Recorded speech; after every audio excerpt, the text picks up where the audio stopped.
Okay, let's get into this. We are diving into a stack of files that are so dense and disturbing, they honestly make your standard paranormal case report look like a bedtime story. They really do. This deep dive is all about synthesizing the case files around the Wainwright disappearances on Kulsay Island. But what we found is that it connects that remote Scottish tragedy to this violent paranormal baseline that was established in a quiet English suburb. Exactly. We're essentially piecing together two incidents that, on the surface, have absolutely nothing to do with each other. Right. You have a pretty standard poltergeist investigation in a 1930s house, and then this mass disappearance on a remote island. And we're going to connect them to this huge, centuries-old conspiracy. We're talking secret religious wars, powerful psychic abilities, and a terrifying use of the Earth's own energy line. Right. Our sources today are coming straight from Department 18 field reports, very personal journals, and detailed intelligence briefings. And our mission here is really singular. We need to understand how the Kulsay Island incident is the climax of this long-running conflict, one that's rooted in the very fabric of the Earth, specifically, these things called lowly lines. It's a phenomenal mix, really. You've got ancient history, esoteric theology, and just modern terror all crashing together. The files suggest there's this hidden war for the souls of humanity, and it's being fought in the shadows of corporate team-building exercises in suburban kitchens. That's the perfect way to put it. And the most immediate, absolutely terrifying insight is just how this whole phenomenon operates. We're not starting with some ancient text. We start with a horrifying, very modern disappearance on a patio. So you have to picture the scene. It's straight out of the files. A man, Guy Lomax, is standing on what looks like a completely solid flagstone patio at this house, the Manse, on Kulsay Island. He's there for a corporate survival exercise just moments into it. Right, and suddenly he just starts to sink. And the reports are very, very clear on this. He isn't falling into a hole or being swallowed by mud. The stone itself seems to be dissolving around him, losing its rigidity, as if the ground was suddenly replaced by, I don't know, thick, heavy water. Exactly. One of the other team members, Casey Faraday, she drops her glass and just screams. The others watch in this horrified astonishment as Lomax sinks until only his head, his shoulders, and his right arm are visible. The report says it was as if the rest of him had been swallowed by the patio. He's struggling, clawing at the stone, but it just yields like quicksand. And when he screams, this harrowing, deafening sound that stops the blood, he sinks another 6 inches. Then, just moments later, he disappears completely. The flagstones ripple just slightly like a disturbance in liquid, and then they become seamless and solid once more. Completely solid, no trace. Not a crack, not a seam out of place. It's that visceral, image-solid, unyielding earth just swallowing a person whole that really is the perfect entry point for all this. It immediately poses the core question that connects everything, right? How do these iridescent, burrowing beetles, disappearing corporate teams, ancient Jewish mysticism, and Jesuit mercenaries all converge on this one single bleak island? So we're going to follow two main threads that run parallel until they just violently smash together. First, you've got the doomed corporate survival team who thought they were just on a team-building exercise. And second, you have the narrative of Department 18's field expert, Robert Carter, and his assistant, Sian Davies. Their investigation before Kulsay really sets the stage for the horror to come. Okay, so before we get completely swallowed by the bleakness of Scotland, we need to understand the anomaly itself. Let's establish the baseline threat. And it happens in this very mundane setting. The Flemings' 1930s suburban semi-detached home. And this is where we meet Robert Carter. He's 35, slim, athletic, and according to the files, constantly battling a smoking habit. And with him is his assistant, Sian Davies, who, the files also note, has a pretty significant unrequited crush on him. And it starts out as just a routine call, right? A classic poltergeist investigation. But Carter's approach is, it's really disciplined. He's not messing around with cheap tricks. No, he combines advanced instruments. There's this small device that looks like a photographer's light meter, but it's calibrated to detect the slightest fluctuations in magnetic fields with his own, what he calls his primitive instincts, his vibes. And those vibes are clearly screaming that there's a serious problem here. The measurable signs start the second he steps inside. His breath mists in front of his face. Because the ambient temperature is just plummeting, sometimes by 20 or 30 degrees in a matter of seconds. Right. And the instruments confirm it. Huge spikes in electromagnetic energy, especially centered in the kitchen. It suggests something. Not natural is generating a massive amount of power. But the most unsettling details in the source material, for me, are the sensory inputs, specifically the smells. These repulsive odors that the Flemings reported and that the investigators then confirm. It suggests a physical fouling of the environment, a spiritual corruption made real. Let's break those smells down because they're so specific and so strange. The kitchen had this distinct smell of ozone, like a massive electrical short or a powerful static discharge. The lounge smelled of sour cream, that unsettling, spoiled dairy smell. And the bedrooms had this sickening, thick odor of musty mud and straw, like an uncleaned animal pen. You really have to wonder about the significance of those specific smells. I mean, are they random byproducts of some chaotic manifestation, or are they deliberate? Is the sour milk meant to evoke decay? Is the ozone the smell of the dimensional tear itself? It's the one in the entrance hall, though, that really hits Carter. Mrs. Fleming described it as the smell of something washed up on a beach, dead and rotten. And Carter confirms it. He just says, God, it stinks in here. It's the smell of putrefaction, of death being dragged out of the sea. It gives you the sense that whatever is manifesting is physically toxic. It's not some polite ghost. And this escalating sensory assault, it quickly moves into physical manifestations. This is where we learn this is far from a benign haunting. Right. Sian had previously seen a low-level thing, a vision of a dead pet Labrador, which kind of set a low bar for fear. Right. But this house ramps up the threat immediately and shows it has physical intent. It uses the low-level stuff as a distraction, too. Carter is drawn to a cupboard door where his meter is just going crazy. He yanks it open, and what bursts out is a large cat. Which causes him to trip, right? Yep. He lands hard on his knee, injures himself. It's a classic misdirection. And that little distraction allows the real, bizarre threat to manifest right behind him in the dining room. They notice this movement under the wallpaper, a bulge about the size of a walnut, and it's picking up speed, hissing softly as it lifts the paper away from the wall. And this is where the files get, truly descriptive and terrifyingly physical. The wallpaper splits. It doesn't release vapor, it doesn't release light, it releases large, glistening black beetles. They have these hard, iridescent carapaces. They are 100% physically real. They immediately fly, testing their wings, and they bite hard enough to draw blood from Carter's hand. Carter is just grappling with a completely new category of threat here. These things aren't symbolic, they're not psychic projections. He calls them elementals. And the worst part is the intent. One of the beetles just launches itself at Sian's neck, attaching to the soft skin there. Carter has to grab its hard shell and squeeze, and he realizes with horror that its antennal head is actively burrowing into her flesh. Its legs are like sharp hooks, anchoring it to her skin. The sources describe his immediate identification, almost like an educated guess born of sheer panic.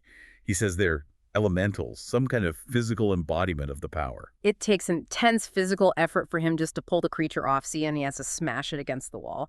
And the danger is immediate and escalating. As soon as he squashes the first one, dozens more burst from the walls like paper eggs hatching. He has to throw Sian out the French doors into the garden and start smashing the ones landing on his own back against the wall. The fact that these things can materialize into a physically harmful, solid form, you have to physically smash them, they draw blood, that's critical. It means whatever they're fighting, it's subject to the rules of physics right up until the moment it chooses not to be.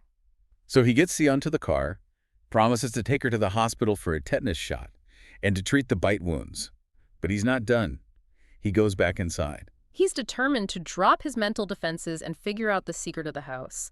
He lowers his guard completely, stretches his arms, and just mutters, "Show me." It's an act of total surrender to the phenomenon. And the house replies with absolute, overwhelming violence.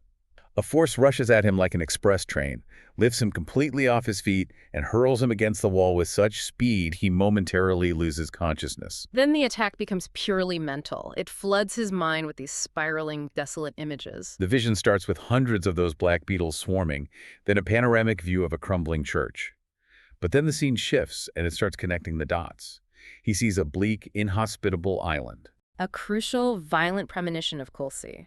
He's mentally transported, hundreds of feet in the air, looking down at this landscape, and that's when he receives the verbal commands. At first they're muted, just a drone, but then they become these sharp, clipped orders echoing in his mind, take him back. The implication, given what we learn later, is that Carter was being actively tested or targeted. And then a softer voice asks, "Will he return?" And the final, chilling, almost proprietorial command, "He has no choice. Take the girl. When he opens his eyes, he's back in the dining room, just soaked in sweat, completely disoriented. He runs to the car, but the time shift is jarring. He estimates only a few moments have passed, but when he manages to call his superior, Crozier, he's told it's been over 4 hours. 4 hours, and Sian is gone. This is where the file gets truly horrifying. We find out that while Carter was suspended in his vision, Sian was hearing this soft whispering sound. She felt movement underneath her clothes, centered on her stomach. She opens her shirt, and she sees 5 distinct lumps, the size of quail's eggs, moving beneath her skin. It's turning her flesh gray and horribly translucent. This is the moment of absorption.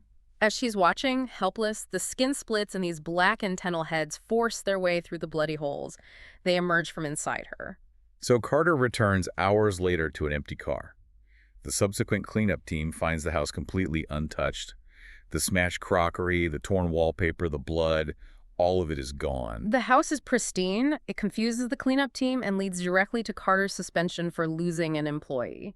But it establishes the absolute nature of this threat, right? The core mechanism we need to track. It can physically manifest, it can attack, it can absorb its victims into its own power structure, and then it can erase every single physical trace of the incident. That ability to be so physically real and then instantly vanish all evidence is, well, it's truly terrifying. So now we move to the next site on that line, Kulsay Island. This is the location that was prefigured in Carter's vision. Even John Harrison, the ex-U.S. Air Force pro pilot they send to investigate, describes it as just a bleaker, more God-forsaken part of the world. It's only 3 miles off the east coast of Scotland, but it's subject to this ferocious battering by the North Sea. It is, simply put, a hard, desolate place. And this island is steeped in dark history, suggesting it's been a focal point for this phenomenon for generations. Harrison was sent to investigate the Wainwright Group, this corporate team that was there for a survival week. At a manse, yeah. But the files point to an even more chilling event about 60 years prior. That's the McMullen incident. This man, McMullen, went to meet the Crofters about wool sales. He finds the entire population, around 300 people, vanished, without a trace. Everything was left as if they just stepped away for a moment. Half-eaten meals, drinks untouched on tables, radios still playing. And the really chilling detail, the one that often gets glossed over, is that the entire dog population of the island also vanished at the same time. The finding from McMullen suggested they disappeared without actually going anywhere, which is a terrifying concept that perfectly mirrors what happened to Guy Lomax sinking into the patio. This isn't travel, it's dimensional consumption. And the site of the current disappearances, the manse, was built by this obscure group dedicated to devotion and prayer. But significantly, their prayers were not offered to a conventional god. The source material suggests this non-conventional devotion created sacred lines carrying surging power, feeding and breathing with a mystery as ancient as the curse that enveloped them. This implies the manse wasn't just built on a power nexus, it was built to harvest it. And that harvest begins immediately for the Wainwright team. Their welcome is lethal. First thing, they lose all connectivity. Cell signals are dead. They're in the back of beyond. This is critical because their entire exercise depended on communication. It isolates them completely. And then comes the horrifying loss of the first victim, Guy Lomax, which we started with. That image of him sinking, the stone becoming seamless and solid again, is just indelible. The team, panicking, searches for the 9-man staff members. All they find is a wet blood smear on the parquet floor. No bodies, no signs of a struggle, just the slightest trace of biological fluid. A warning. And from there, the psychological and physical decay just accelerates. It suggests the entity isn't just collecting bodies, it's deliberately driving the survivors insane before it absorbs them. Jo Madley is a perfect example of this psychological cruelty. She's in the bathroom, and she sees the walls start to move. These white tiles buckle, they lift, and they float down silently, smashing gently on the floor. They expose red brickwork, and then a white hand thrusts out through the gap, grabs her throat, and pulls her through that small opening. She vanishes instantly. But the ordeal isn't over for the survivors. A little later, Eddie Farrant sees Jo Madley's face. It's alive with maggots, her nose is completely eaten away, and these white bodies are dropping from her lips like white tears. The sheer focus of that decay, the absolute horror of her sudden decomposition, it's designed to break him. It's focused psychological warfare. This horrific vision sends Farrant into hysterics. He's vomiting, but when the others rush in, drawn by his screams, the body is gone. And that repeated cycle, a visceral manifestation followed by an immediate vanishing gull, It drives them toward madness. It forces them to question their own sanity. The losses continue. They get more brutal, more tailored to the victim. Michael Bennett, desperate, tries to reach the boat radio, but breaks his leg in a gully. He's then seen by Eddie Ferrant being attacked by this white, dead-eyed figure that reaches into his mouth and rips out his tongue. And that recurring theme, the ripped-out tongue and eyes, it's a significant, macabre, ritualistic detail that we're going to see again in the historical records. And Ferrant himself, the last corporate survivor, he tries to hide in the cellar. He's seeking refuge in the solid ground, but he's grabbed by these claw-like hands and pulled screaming into the earth floor until only urine-sodden sacks and an empty Mars wrapper remain. The ground consumes everything. The files make it clear the danger isn't just for those on the ground. John Harrison, the seasoned ex-Air Force pilot sent in for the rescue attempt, he experiences the island's consuming power firsthand. He lands his helicopter, and before he can even reach the wide-open front door of the manse, his helicopter's wheels are slowly sinking into the solid earth. And we mean solid earth. The engine is still running, the rotor is turning, but the craft is just being inexorably swallowed. By the time he gets to the front door, the expensive military-grade helicopter is completely gone. Disappeared without a trace. Just like Lomax, just like the Crofters, it shows that the island can consume sophisticated technology just as easily as it consumes human life. Harrison enters the manse and finds Casey Faraday, the last living member of the Wainecraft team, all alone. But she's speaking with this deeply disturbing quality. The file says her voice is like a recording being played back at slightly the wrong speed. She's clearly compromised. She leads him to an empty room, and then the attack begins. He's hit from nowhere. The pain in his neck is excruciating. The source material calls it an invisible foe, but the level of control it has is chilling. Harrison's Browning automatic is kicked out of his reach. And then it rises into the air, spins, and stops, with the barrel pointed directly at his nose. He watches the trigger being pulled back as if by an invisible finger. This is the elementals achieving sophisticated physical control. He manages to escape by sheer will, but the ordeal is fatal. He later sees a figure who changes shape, becoming bald with white, fixed eyes, and he dies 10 seconds later. Kulsay is a collection site. It absorbs people and technology, and it kills anyone who tries to expose it. So the sheer volume of disappearances, the Wainecraft team, the 9 staff, the pilot, the helicopter, the Crofters 60 years ago, it forces the government's hand. Right. Simon Crozier, Department 18's head, is compelled by a high-level authority, specifically the Kulsay Development Corporation, led by a CEO named Jessica Anderson, to include the unstable Robert Carter in the investigation. Which is led by Department 18's brightest star, Jane Talbot. And this creates immediate internal friction. Crozier hates Carter, sees him as a maverick, a liability, especially after the Sian Davies incident. And Jane Talbot is also reluctant. She's a highly successful operational psychologist, but she's facing a major personal crisis. Her husband, David, has just left her, accusing her of choosing her demanding job over her family. And she's keenly aware of the rumors linking her to Carter years ago, which just adds another layer of complexity. Crozier's take is that her domestic life interferes with her work. That's the official line. But Jane is about to realize that her domestic troubles are actually linked to her power, and that power is about to be forced out into the open. But first, the investigation. Carter, meanwhile, has been diligently researching the connections between the suburban house where Sian vanished, his prior investigations, and the Kulsay manse. And the major connecting thread he finds is, surprisingly, institutional. It's the Roman Catholic Church. He connects the dots across these disparate random incidents. The Flemings and Sian Davies were both confirmed practicing Catholics. The previous retreat house he investigated was specifically converted for Jesuit priests. The Society of Jesus, or Soldiers of Christ, founded in 1540. This suggests a deep, powerful Catholic involvement, not as victims, but maybe as controllers or manipulators of the phenomenon. And this is where the geophysical aspect takes center stage. Slen lines. Before we get into Carter's truly wild hypothesis, we should probably spend a moment reviewing the progression of this theory, because it's key to understanding the mechanism of the conspiracy. Yeah, slant lines aren't a new idea. It started in 1921 with Alfred Watkins, a British amateur archaeologist. He noticed that ancient sites, burial mounds, standing stones, certain churches, often fell in these arrow straight lines across the landscape, even going over steep hills. He thought they were prehistoric trading routes. Exactly. But then the concept started to layer on the mystical. British dowsers in the mid-20th century linked them with underground streams and magnetic currents. They suggested that crossings of negative water lines and positive magnetic lines created these powerful sacred sites. So it moved from archaeology to geomancy. And even more chillingly, the sources mention Nazi researchers like Wilhelm II and Josef Heinz. They adopted these lines, calling them Heilige Linien, or holy lines.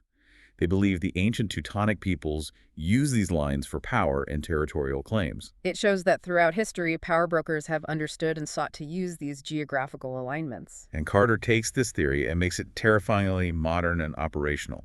He reveals his initial discovery to Jane, the sites of his last 4 investigations, including the suburban house where Sian disappeared and Kulsay. They form an arrow straight line. An arrow straight line. This suggests a methodical, directed movement of the supernatural phenomena, or maybe a series of scheduled harvests. But Carter has a secret, far more comprehensive map that he keeps hidden from Jane at first. This map overlays decades of known supernatural incidents along these ley lines. And here's the core insight, isn't it? The line connecting Kulsay doesn't stop at Britain's coast. No. It travels through Europe across multiple continents, and it finally terminates at Rome. And specifically, at the Vatican City. Wait, so we're not just talking about magnetic guidance or alignment points here. You're saying we're talking about actual instant movement from Rome to remote Scotland. How did Carter prove that? What does the source material suggest about the mechanism? He deduced it from the sheer speed and consistency of the Catholic presence near these events.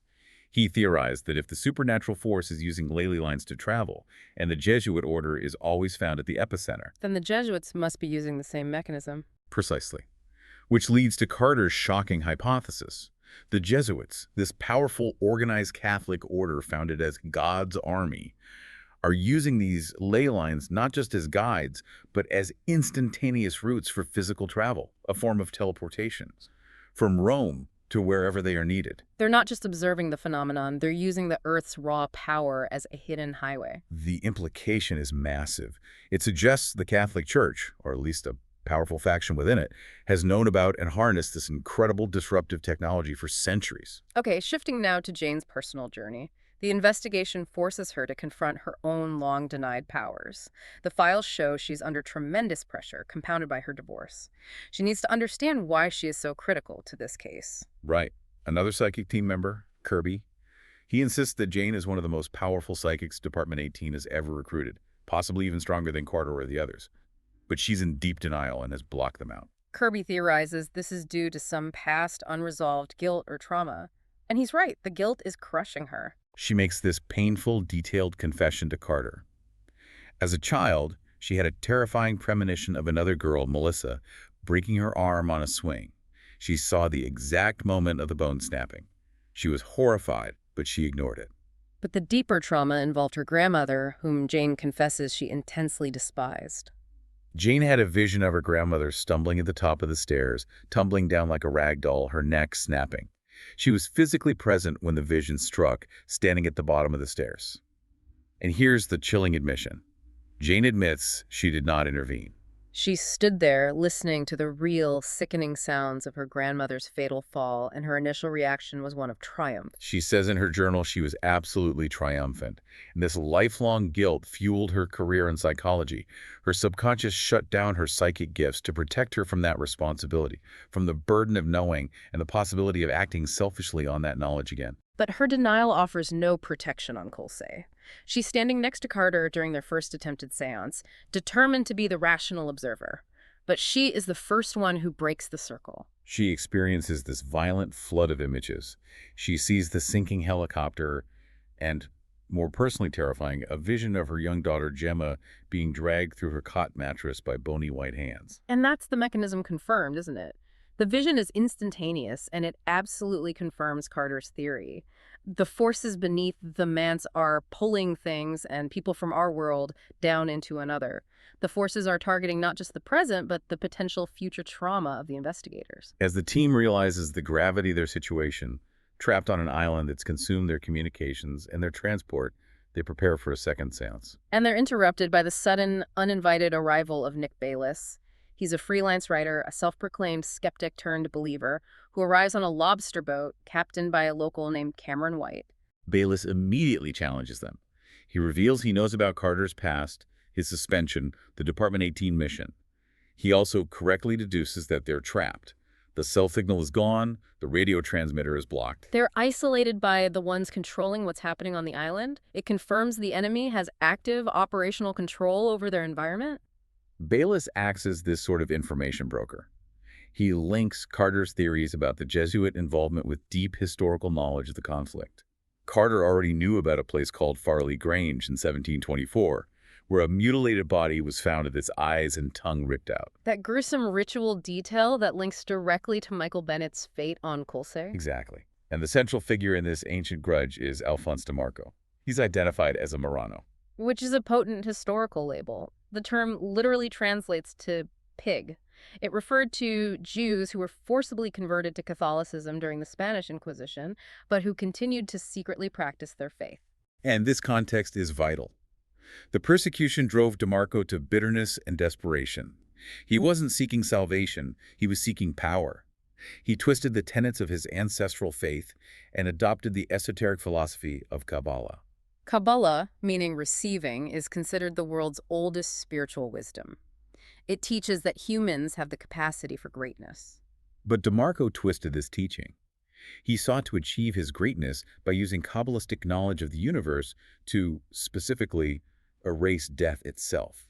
He was seeking ultimate physical immortality and power, not spiritual enlightenment. And this ancient conflict dates back to the 18th century when DeMarco's blasphemy and power drew the attention of the church. He was hunted relentlessly by Klaus Meyer, a fanatical Catholic mercenary known as the German. Meyer was hired by the Pope's forces to eradicate these blasphemers. He eventually concluded that DeMarco wasn't just a heretic, he was Lucifer in corporeal form. And Carter concludes that DeMarco never actually died. He just used his mastery of Kabbalah and his knowledge of the ley lines to go underground and achieve physical immortality. And here is the terrifying implication. DeMarco has been alive for centuries, using the ley line connectivity, the hidden magnetic highways of the earth, to recruit dead soldiers for a final battle against the Catholic Church. Which is why the 300 Crofters, the Waynecraft team, and Sian Davies were taken. They aren't random victims, they're conscripts in his eternal army. The realization of this centuries-old scope just galvanizes the investigators. But just as they grasp the gravity of their situation, a violent supernatural attack destroys the manse. And this is no ordinary structural failure. The source material describes the house actively turning against them. The ceiling collapses, the staircase falls in on itself, and critically, the marble floor tiles pop up, pushed from beneath, as if the entire structure is being inverted and consumed by the energy beneath it. They flee in panic. Yeah. But Raj Kumar, the photographer, he stays behind. He's standing in the center of the collapsing room with his exultant expression on his face, arms outstretched. It's like he's been seduced or overtaken by the forces, a moment of rapture and surrender. It confirms the idea of recruitment. Absolutely. When Jane rushes back, desperate to save him, Raj is gone. But he didn't just vanish. He was found rigid as stone, clutching a shard of glass in his bloodied fingers, and then he disappears entirely.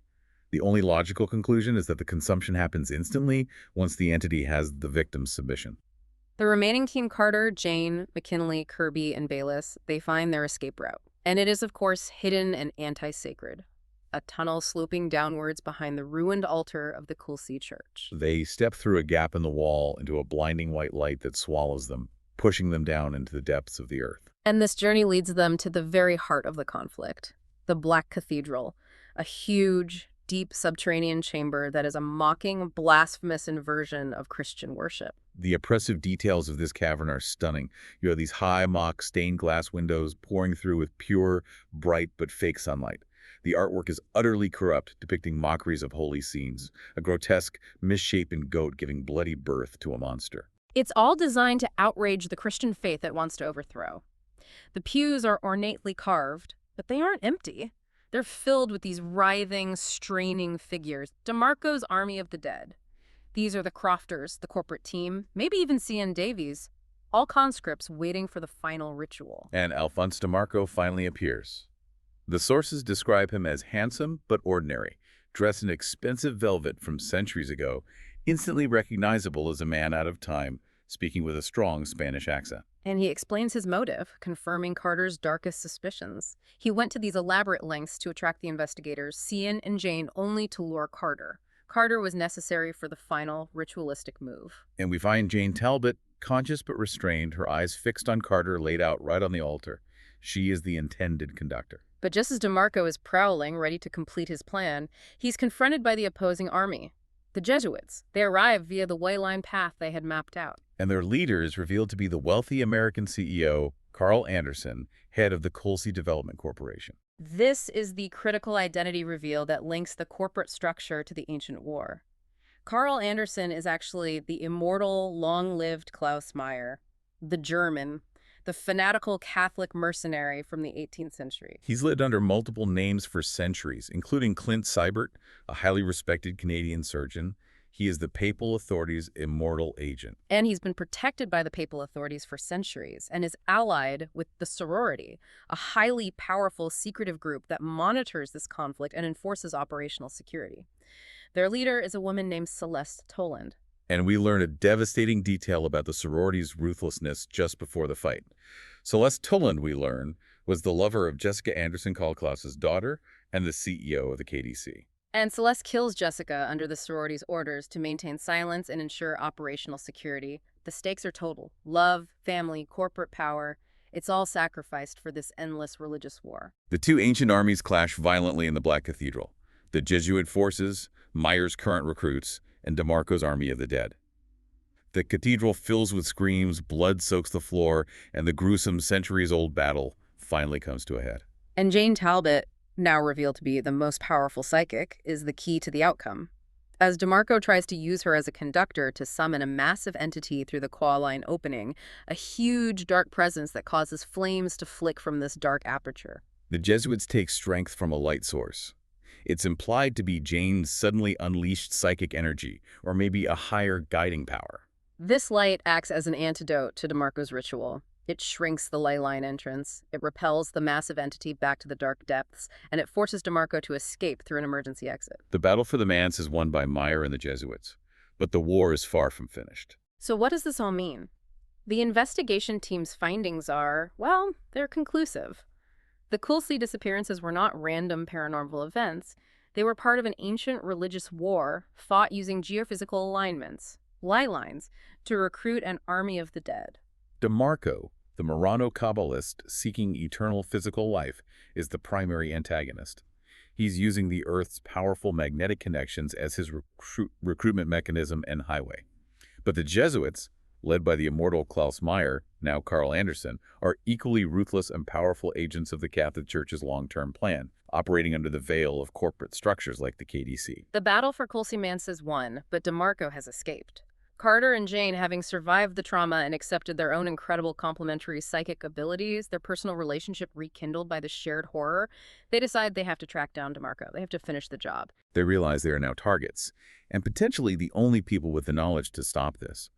They're up against an immortal man, capable of traveling instantly between continents, using these hidden magnetic highways, and building an army from history's missing persons. The war is ongoing, fought in the shadows of the modern world, financed by corporate shells, and using the Earth itself as the battlefield. Which really raises an important question for you, the listener, to mull over. We've seen that these ancient religious conflicts and magical conspiracies are being played out right now, using hidden geographical paths like Glossley lines that connect the Vatican to remote Scottish islands. If these roads are being used by powerful immortal entities to collect their armies for a final apocalyptic confrontation, what other seemingly random large-scale unexplained disappearances in history, or maybe even missing person cases that make the news today, could be attributed to this ongoing hidden war? They may have escaped the Black Cathedral, but the shadows of DeMarco and the relentless ruthlessness of the Jesuit sorority are still moving across the globe.